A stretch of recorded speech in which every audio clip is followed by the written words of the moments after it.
Kids love water. They'll take every chance they can to play with it, to splash in it, to just get wet. Kids are also natural systems thinkers.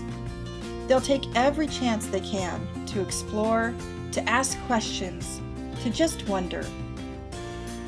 Splash combines these two ingredients, splashing and thinking, to create a new way for kids to learn while playing.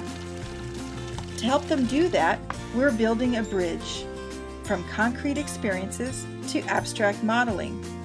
The time is now to create a space and the opportunity for students to cross that bridge with Splash. Splash is designed to be, frankly, addictive.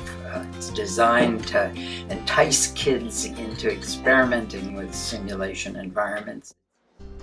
In education in general, we tend to be satisfied when students understand. We get them to a place of understanding and then we're done. And a possibility with systems thinking is the impact that it can have on teachers and systems to recognize that that's not the place where the done is.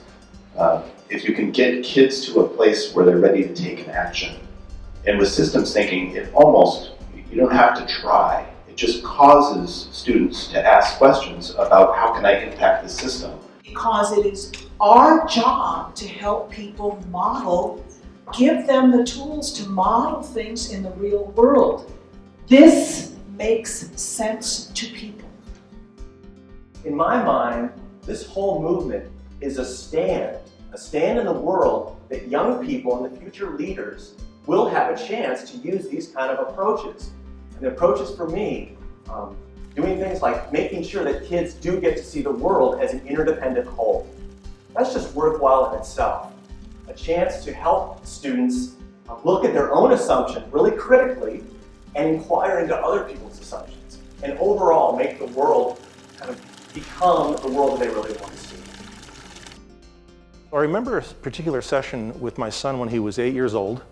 I decided to explain system dynamics. I think I was using iThink at the time, software. And I explained to him, of course, what you would explain to an 8-year-old, how sort of an annuity payment works in a mortgage, right? Simple. Simple stocks and flows and interest payments and accumulated interest. And my son asked me two things. He said, "Dad, do you have any idea how much interest you're paying on the mortgage?" He says, "Are you guys okay?" And the second question that he asked was, "You should have taught me, why didn't you teach me this when I was younger?"